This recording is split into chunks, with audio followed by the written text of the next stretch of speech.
જુઓ, પ્રથમ પ્રશ્નની અંદર આપણે પહેલા તો એમના વિકલ્પોનો અભ્યાસ કરીએ. તો શું વિકલ્પો આપ્યા છે? એક્સપ્રેસિંગ રિઝલ્ટ એટલે કે પરિણામ બતાવે છે.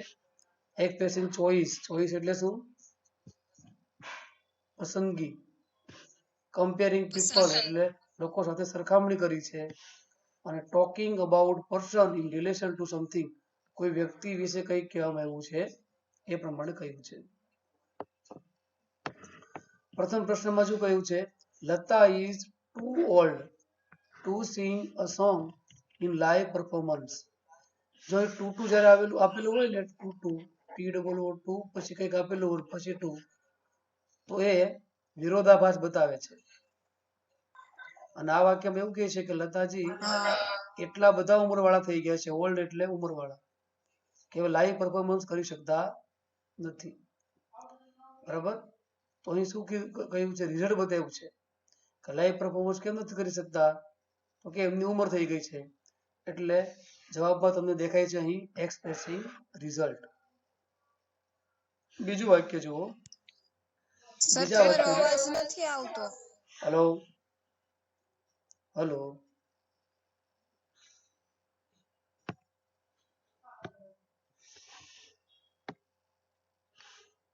હેલો હવે સંભળાય છે? હા. તો બીજા વાક્યમાં જોઈએ. હલો, બીજા વાક્યનો આપણે અભ્યાસ કરીએ. જેમાં કહ્યું છે, હા, પહેલામાં એવું કીધું છે જ્યારે ટુ આવે, અહીં જો ટુ ઓલ્ડ ટુ, કોઈ પણ વાક્યમાં તમને ટુ દેખાય એટલે એ વાક્ય વિરોધાભાસ વાળો હશે, એટલે કે રિઝલ્ટ. ત્યારે તમારે રિઝલ્ટ આવશે, એક્સપ્રેસિવ રિઝલ્ટ. ટુ જ્યારે હશે ત્યારે. એટલે આ તમારે યાદ રાખી દેવાનું. તો એમાં કહે છે કે લતાજી એટલા ઓલ્ડ થઈ ગયા છે કે લાઈવ પરફોર્મન્સ આપી શકે નહીં. એટલે એક્સપ્રેસિવ રિઝલ્ટ. બીજામાં જુઓ. I would rather conduct an activity than take part in it. હવે આ એક શબ્દ અહીં રાખવાનો, તમારે રેધર ધેન યાદ રાખવાનું. અહીં બે વસ્તુ વાત કરી છે. I would rather conduct an activity, activity ગોઠવવી અને એમાં ભાગ લેવો, એટલે કઈ પસંદગીની બતાવી છે. એક્સપ્રેસિંગ ચોઇસ એટલે રેધર ધેન આવે વાક્યમાં ત્યારે તમારે આંખ્યું વીંચીને ચોઇસ લખી દેવાની. ત્યાર પછી છે bolt is fastest runner in the world. જો ફાસ્ટેસ્ટ રનર, દુનિયાનો સૌથી ઝડપી દોડવીર છે, રનર છે, અને સરખામણી કરી છે. અહીં ડિગ્રી વાપરી છે, ખબર છે ને તમને? સુપરલેટિવ ડિગ્રી આવી. ફાસ્ટ પછી કઈ ડિગ્રી આવે? ફાસ્ટર અને ફાસ્ટેસ્ટ. એટલે ડિગ્રી આવી છે, સરખામણી કરી છે, માટે એવું છે કમ્પેરિંગ પીપલ. તો એ તમને જે શબ્દ હું અત્યારે કહું છું એ શબ્દ યાદ રાખજો. જ્યારે ટુ હોય ત્યારે રિઝલ્ટ આવશે, રેધર ધેર આવશે ત્યારે પસંદગી હશે, અને ડિગ્રી હશે ત્યારે કમ્પેરિંગ. બરાબર છે? ચાલો આગળ જોઈએ. જો અહીં બીજો ફકરો આપ્યો છે, જેમાં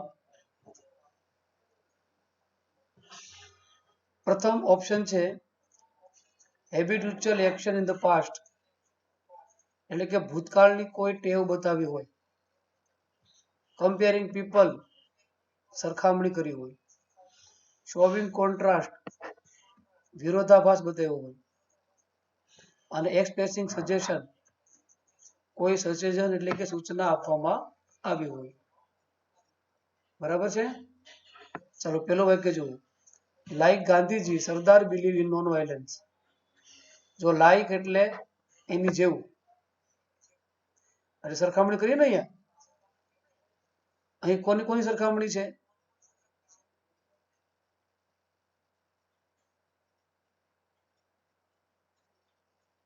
વાક્ય વાંચો. Like Gandhiji Sardar believe in non violence. Gandhi હા, એટલે વલ્લભભાઈ ગાંધીજી અને સરદારની સરખામણી કરી છે. માટે જવાબમાં જુઓ શું લખ્યું છે, કમ્પેરિંગ પીપલ. ત્યાર પછી બીજું વાક્ય, I used to get up early when I had to appear in school exam. યાદ રાખો, used to શબ્દ જ્યારે આવશે વાક્યમાં, યુ ટુ શબ્દ આવે એટલે તમારે habitual action in the past લખી દેવાનું. યુઝ ટુ આવે એટલે અહીં ટેવ બતાવે છે, યુઝ ટુ એ ટેવ બતાવે છે, એટલે habitual action in the past. બરાબર છે. ચાલો ત્રીજું વાક્ય જુઓ, in spite of my warning he play with fire. Warning એટલે ખબર છે ને તમને, ચેતવણી. ચેતવણી આપી તો પણ એમણે આગ સાથે રમત કરી. અહીં વિરોધાભાસ બતાવે છે ને,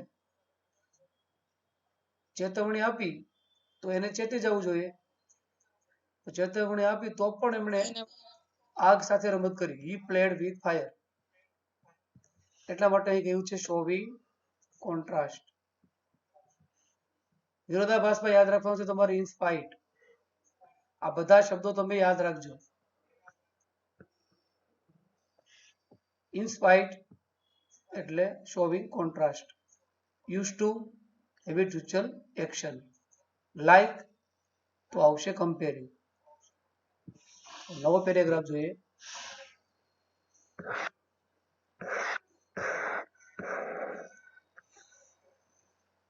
નવા પેરેગ્રાફની અંદર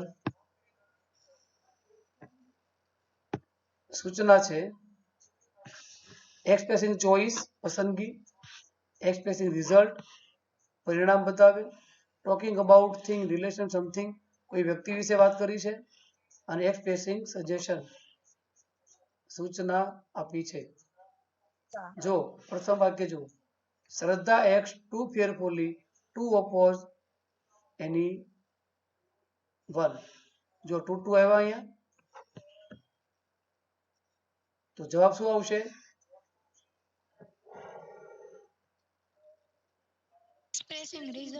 રિઝલ્ટ. હમણાં પહેલા જ પેરેગ્રાફમાં વાત કરી હતી ને આપણે કે ટુ ટુ શબ્દ આવે એટલે રિઝલ્ટ આવે. બરાબર છે.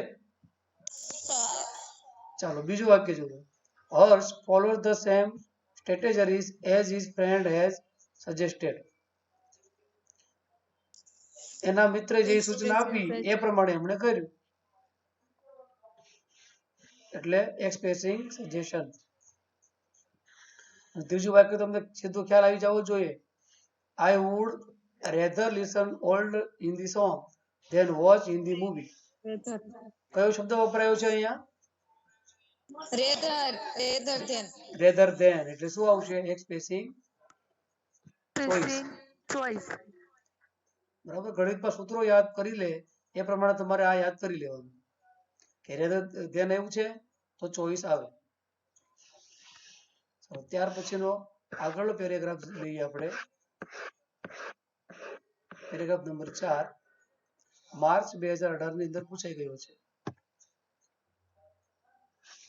કમ્પેરિંગ પીપલ સરખામણી કરવી, એક્સપ્રેસિંગ રિઝલ્ટ પરિણામ બતાવવું, એક્સપ્રેસિંગ ચોઇસ પસંદગી, ટોકિંગ અબાઉટ પર્સન કોઈ વ્યક્તિ વિશે વાત કરવી. Mona is too short to reach shelf. કયો જવાબ આવશે?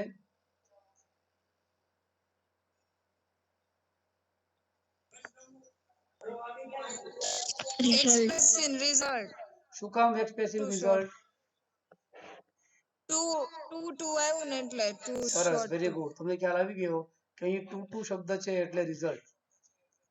પછી બીજું વાક્ય જુઓ, mister Shah would rather prefer coffee than tea. જવાબ શું આવશે? ચોઇસ. રેધર ધેન આવ્યું એટલા માટે ચોઇસ. અને ત્રીજું, like Sardar Lokmanya Tilak was brave man. શું જવાબ આવશે? Comparing comparing people. કેમ તમને ખબર પડી? કેમ ખબર પડી? આવ્યા એટલે લાઈક શબ્દ આવ્યો એટલા માટે. સમજ પડે છે ને તમને આમાં? હા ચાલો સરસ, વેરી ગુડ. જો પાંચમો પેરેગ્રાફ જોઈએ. પ્રથમ છે habitual action in the past. ચાલો તમે મને કહેશો કયો શબ્દ હશે આ વાક્યમાં? હેબિચ્યુઅલ એક્શન જવાબ આવે યુઝડ યુઝ ટુ, બરાબર. પછી યુઝડ શું? To use to. પછી શોવિંગ કોન્ટ્રાસ્ટ, યુઝડ વિરોધાભાસ. ટુ બરાબર છે. Showing contrast, talking about hello personal sir relationship. અવાજ નથી આવતો. હા, hello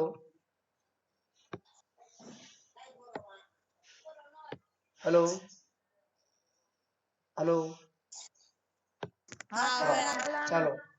talking about person relation two something, comparing people એટલે સરખામણી. પેલું વાક્ય જુઓ. Mehul is cleverest boy in the class.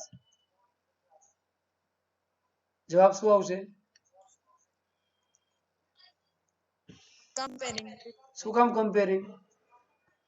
Cleverest બરાબર બોય છે, ક્લેવરેસ્ટ એટલે એ ડિગ્રી વાપરી છે, ધ ક્લેવરેસ્ટ એટલા માટે. હા બીજું, in spite of my advice she married to him and become unhappy. Showing contrast. પણ શું કામ શોવિંગ કોન્ટ્રાસ્ટ? કયો શબ્દ તમને ધ્યાન આવ્યો અહીંયા?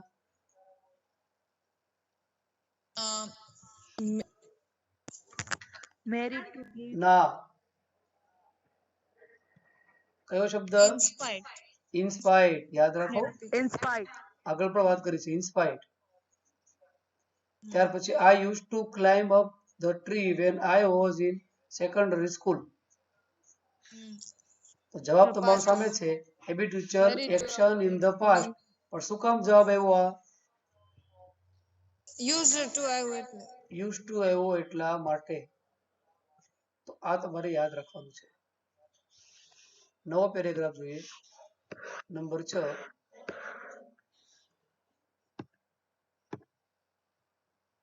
વિકલ્પ છે શોવિંગ કમ્પેરિઝન સરખામણી, હેબિચ્યુઅલ એક્શન ભૂતકાળની ટેવ, એક્સપ્રેસિંગ ચોઇસ પસંદગી, અને પ્રોબેબલ કન્ડિશન એટલે કે અહીં કોઈ સંભાવનાની શરત.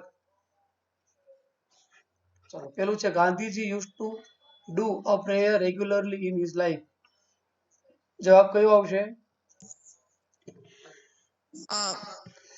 Habitual action in the past. શું કામ? કયો શબ્દ આવ્યો અહીંયા?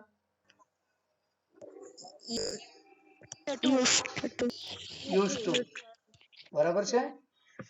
ચાલો, ત્યાર પછી if it rains today we will cancel the function. તો અહીં છે પ્રોબેબલ કન્ડિશન એટલે કે કઈ ઘટના બનવાની સંભાવના. હવે એમાં તમારે if શબ્દ યાદ રાખવાનો. if આવે તો પ્રોબેબલ થાય, તો સંભાવના થાય. આપણે સંભાવનામાં કહીએ છીએ ને, જો આમ હોય તો આમ થાય, એટલે if. ત્રીજું વાક્ય જુઓ. our school is better than the best. Showing comparison showing comparison. આપણી બેટર સ્કૂલ ધેન આવ્યું ને બેટર ધેન એવું સરખામણી કરી છે.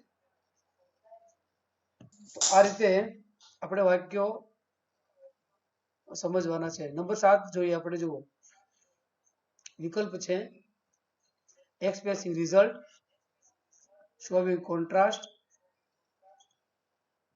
Showing purpose. અહીં પર્પઝ એટલે હેતુ અથવા તો કારણ. એક્સપ્રેસિંગ એડવાઇસ, એડવાઇસ એટલે સલાહ આપવી. ચાલો, પહેલું વાક્ય જુઓ. In spite of my warning, she tried to drive a car. Expressing advice ભૂલી ગયા તમે? હમણાં જ આપણે 3 આવા ઉદાહરણ આવી ગયા છે. એટલે આજનો લેક્ચર પતે એટલે તમારે નોટમાં નોંધ કરી અને પાકું કરજો બરાબર.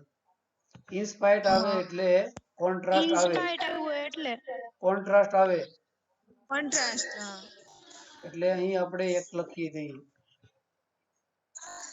બીજું, as you have got poor result in the exam, you ought to revise your lessons twice. ought to આવે ને ત્યારે યાદ રાખી દેવાનું તમારે. ought to આવે ત્યારે તમને સલાહ આપવામાં આવી હશે. એટલે expressing advice એ તમારો બીજો જવાબ થશે. બરાબર. અને ત્રીજું, ભવ્યતા has joined spoken English class so that she, ત્રીજા વાક્ય, માઇક બંધ કરો, માઇક બંધ કરો, માઇક બંધ કરો, માઇક બંધ કરો. વધારે અવાજ આવતો હોય તો માઇક તમારે શરૂ નહીં કરવાનું. આટલું યાદ રાખો. નંબર 3 પર જુઓ. અહીં આપેલું છે, ભવ્યતા has joined spoken English class so that she can improve her English. એમણે ઇંગ્લિશનો ક્લાસ શું કામ શરૂ કર્યો? ઇંગ્લિશમાં ઇમ્પ્રૂવ કરવા માટે. એટલે કે અહીં કઈક કારણ છે, પર્પસ છે. બરાબર. અહીં તમારે સો ધેટ જોવાનું. સો ધેટ આવશે એટલે પર્પસ આવશે. હેલો, સો ધેટ આવશે એટલે પર્પસ આવશે. તો અહીં કારણ બતાવ્યું છે, ઇંગ્લિશ ક્લાસ શરૂ કર્યો છે એમણે, ઇંગ્લિશ ઇમ્પ્રૂવ કરવું છે. સો ધેટ એટલે પર્પસ આવશે. એટલે પર્પસ, શોવિંગ પર્પસ એ તમારું ત્રીજો જવાબ થશે. ચલો, બે પેરેગ્રાફ આપણે જોઈ લઈએ, 8 અને 9. જો કોન્ટ્રાસ્ટ, એડવાઇસ અને પર્પસ આ આપણા જવાબ હતા. નંબર 8 જુઓ.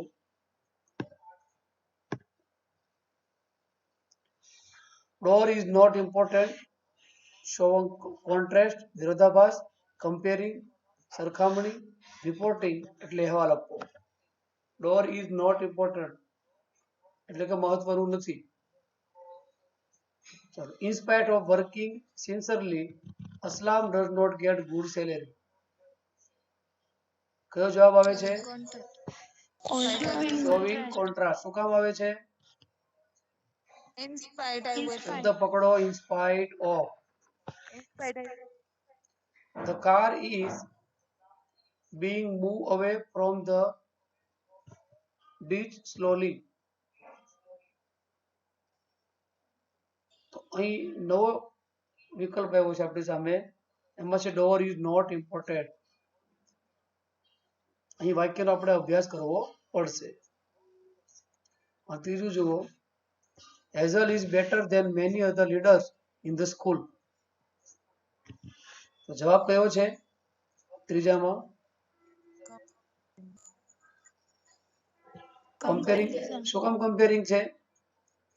બેટર ધેન એવું છે એટલા માટે.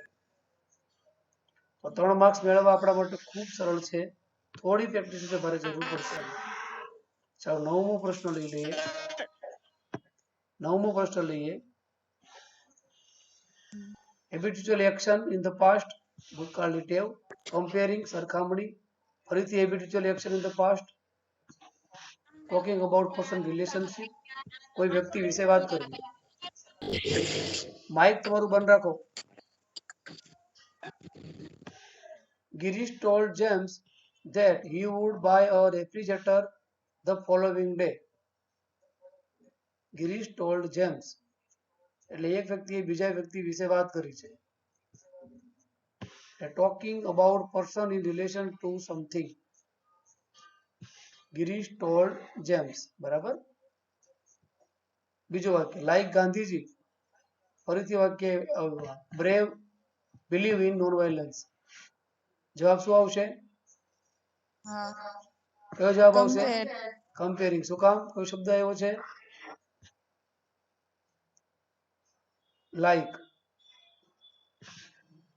બરાબર છે. ત્યાર પછી ત્રીજું વાક્ય, my grandfather use to go for job on cycle when he was young. કયો જવાબ આવશે? Habitual action in the habitual past. Action in the past. શું કામ? કયો શબ્દ આવ્યો છે અહીં? In the past. શું કામ શબ્દ, કયો શબ્દ આવ્યો છે? Use to. used to તો આ શબ્દો આપણે યાદ રાખવાના છે. ચાલો છેલ્લો પેરેગ્રાફ લઈ લઈએ આજનો, પછી આપણે પૂરું કરીએ. ન સમજાવતું હોય પાછા બોલજો. એક્સપ્રેસિંગ સજેશન સૂચન, door is not important, expressing condition શરત, અને કમ્પેરિંગ સરખામણી. બલૂન્સ આર બીઇંગ, જો બીઇંગ શબ્દ આવે એટલે તમારે બીઇંગ શબ્દ આવશે એટલે ડોર ઇઝ નોટ ઇમ્પોર્ટન્ટ તમારે લખી દેવાનું. Balloons are not being sold at the corner of shopping center. તો જવાબ છે door is not important. Study hard or you will fail.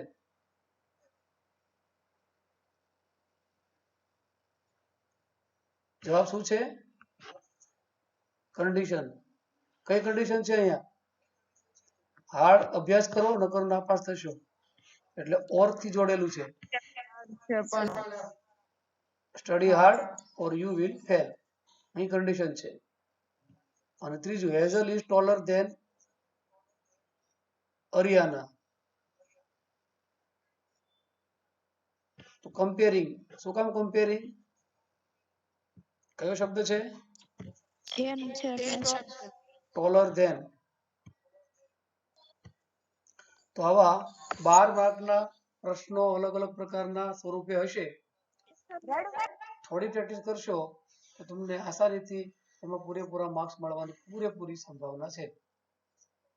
બરાબર, બાકી જે પેરેગ્રાફ છે એનો અભ્યાસ તમે કરજો અને નોટબુકની અંદર નોંધ કરજો કે કયો શબ્દ હોય ત્યારે કયું વાક્ય આવશે.